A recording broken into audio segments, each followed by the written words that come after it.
Before we start, I want you to imagine something. It's Monday morning. Your alarm rings. You wake up, you reach for your phone, there's a message. Due to restructuring, your position has been terminated. No warning, no meeting, no discussion, just over. Now stop for a second. What happens next? How long can you survive without your salary? Don't guess. Think about it. 1 month? 3 months? 6? And if that question made your heart beat a little faster? Good. Because that fear is real. That fear is the truth most people avoid. Let me ask you something even more uncomfortable. If salary makes people rich, why does losing it feel like losing oxygen? Why does one job hold so much power over your life? You worked hard, you studied, you sacrificed, you followed every rule. Get good grades, get a stable job, climb the ladder, be responsible. So why does it still feel fragile? Why does it feel like you're always one step away from falling? Here's the part nobody says out loud.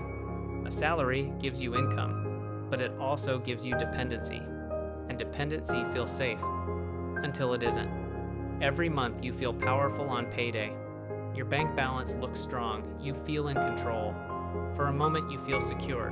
But within days, rent leaves, EMs leave, bills leave, subscriptions leave, groceries, fuel, insurance, and suddenly you're not powerful anymore. You're waiting for the next transfer, waiting for the next approval, waiting for someone else to decide your value again. Let me ask you something deeper. If your income stops the moment you stop working, are you rich or are you rented? That question is uncomfortable because deep down, you already know the answer. Most people believe they're building wealth, but they're not. They're upgrading lifestyle. There's a difference. A dangerous difference. The car becomes bigger, the house becomes better, the vacations become fancier. The phone becomes newer, but the dependency grows silently. Here's the trap. The higher your salary goes, the harder it becomes to escape. Because comfort kills urgency. You start telling yourself, I'm doing fine. I earn well. I'll invest later. Later becomes next year. Next year becomes 5 years. 5 years becomes 15.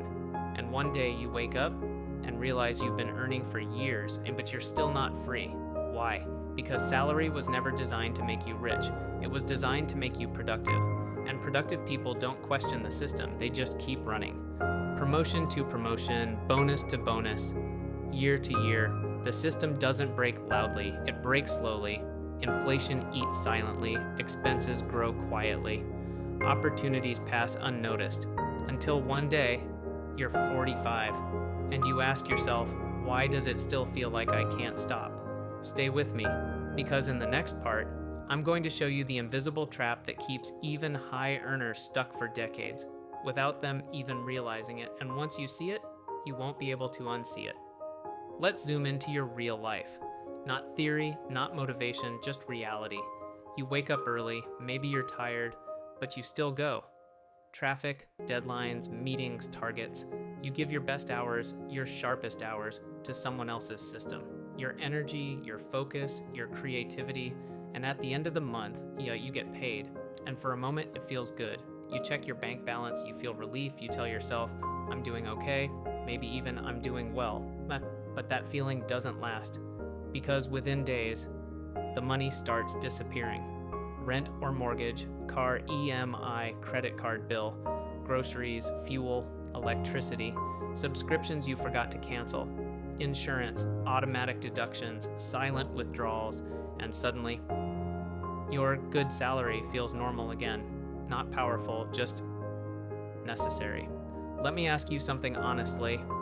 If your salary doubled tomorrow, would your freedom double?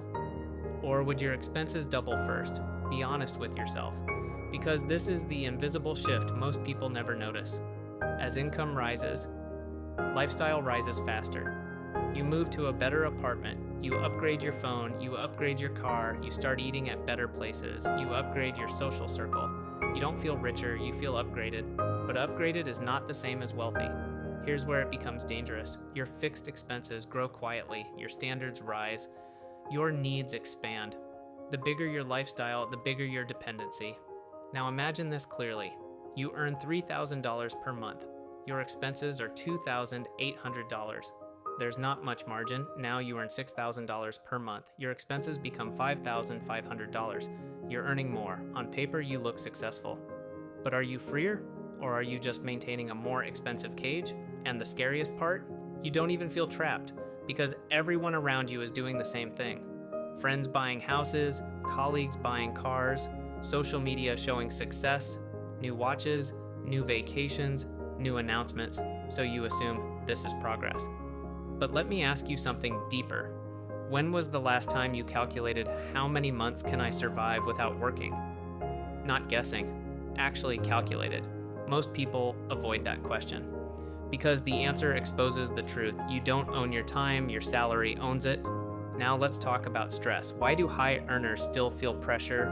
Why do managers check emails at midnight? Why do professionals fear layoffs even when earning well? Because salary is conditional.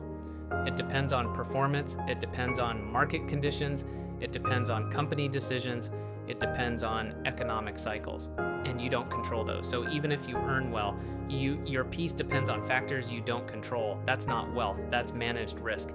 Now here's the psychological twist. The system doesn't need you to be poor, it just needs you to be busy. Busy people don't build assets. Busy people build careers, and careers are powerful until they stop. And when they stop, if nothing else is producing income, like everything collapses into pressure. That's why so many people earning well still feel one step behind. They're not lazy, they're not careless, they're not incapable. They're just operating inside a model that was never built for freedom. And here's the uncomfortable truth. The more comfortable your salary feels, the harder it becomes to question it. Because discomfort creates change. Comfort creates delay, and delay creates regret.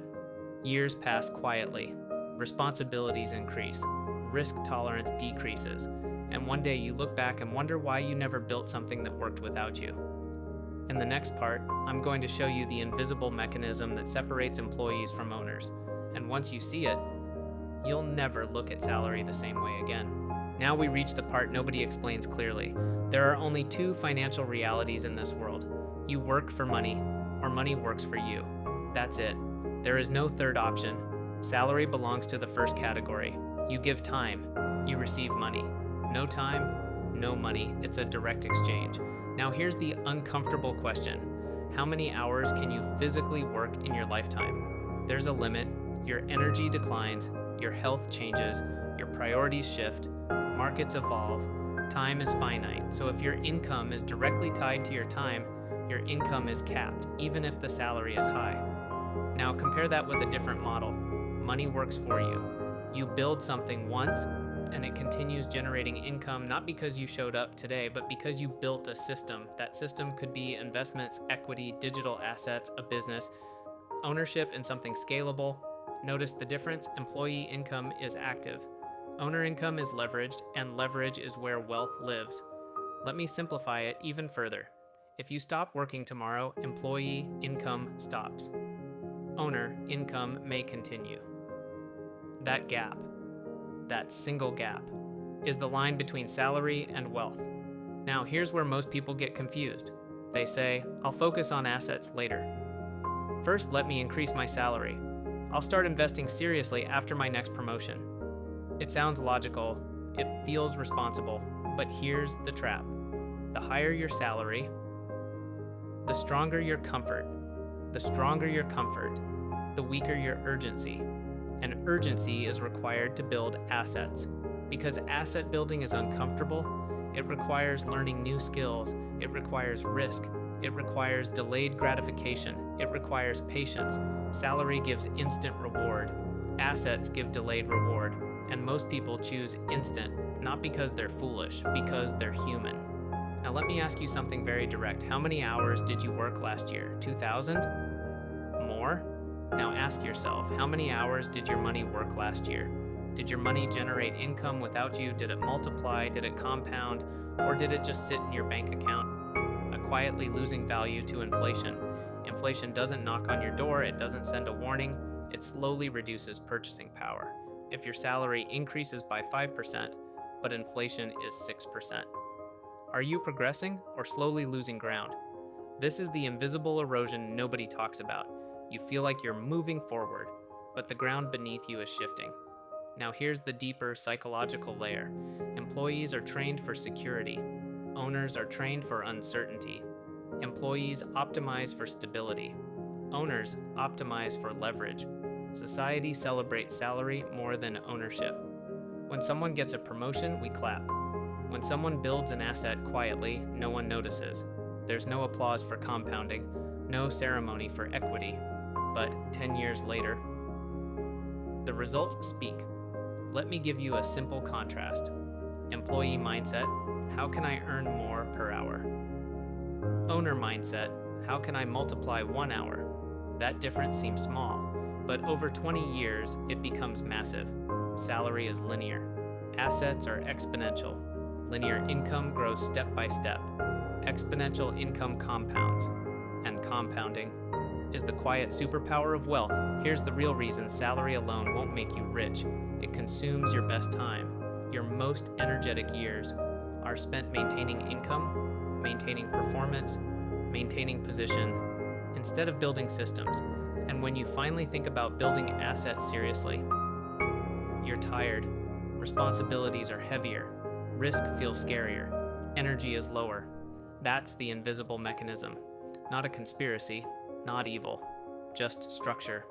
And if you don't consciously step outside that structure, you stay inside it. In the final part, I'm going to show you the practical escape path. No hype, no fantasy, just a shift you can start while still working your job. Because awareness without action changes nothing. Now here's the part most people skip. They understand the problem, they agree with it, they even feel motivated, but they don't change the structure of their life. So let's make this practical. If salary alone won't make you rich, what should you actually do? First, stop treating salary as wealth. Salary is survival fuel, nothing more. It pays your bills, it keeps the lights on, it buys you time, but it is not freedom. The moment you emotionally detach salary from success, your thinking changes. You stop worshiping income and start questioning dependency. Now step 2, you must build parallel income, not someday, not when you feel ready, now. Even if it's small, even if it's slow, even if it feels uncomfortable, because the goal is not quick money, the goal is separation from dependency. Let me ask you something directly. If your job disappeared next month, would your life collapse or would it adjust? That difference is everything. Adjustment means options, collapse means reliance. Now here's a simple rule. Never increase lifestyle until you increase assets. Most people do the opposite. They get a raise, they upgrade their life, bigger house, better car, more subscriptions, higher monthly commitments, instead of upgrading ownership, instead of buying assets, instead of building systems. Imagine if every raise you ever received had been partially converted into assets, investments, equity, skills that generate income, small scalable systems. Where would you be today? That question is not meant to create guilt, it's meant to create awareness. Now let's talk about the future version of you. Picture yourself 10 years from now. 2 possible realities. Reality 1, you kept chasing salary increases, you upgraded your lifestyle slowly, you worked hard, you stayed comfortable, you looked successful. But your income still depends on your time. Reality 2, you used salary as a tool. You quietly built assets, you reinvested consistently, you delayed upgrades, you created small systems that worked without you. Nothing flashy, nothing dramatic, just consistent leverage. Which version sleeps better? Which version negotiates without fear? Which version can walk away from a toxic environment? Which version has the power to say no? Wealth is not about luxury, it's about options. And salary rarely gives options. It gives obligations, monthly commitments, fixed expenses, performance pressure. Now here's the hard truth. The longer you depend only on salary, the harder it becomes to shift. Responsibilities grow, fear grows, comfort grows, and urgency disappears. You start saying, I'll start next year. Let me stabilize first. Once things settle down, but things rarely settle, they only expand. So the real question is not, is salary bad? The real question is, am I building something beyond it? Because if you're not, time is moving anyway. Months become years, years become decades, and one day you'll look back and realize you earned a lot, but you built very little. And regret is expensive, more expensive than risk. more painful than temporary discomfort. So here's your decision point. Starting this month, will you spend first and save what's left? Or build first and upgrade later? Will you chase income or create leverage? Because salary can support you, but only assets can free you. And freedom is the real definition of rich. Now answer this honestly, right now. Are you building income or are you building independence? Because awareness is step one, and change begins the moment you stop lying to yourself.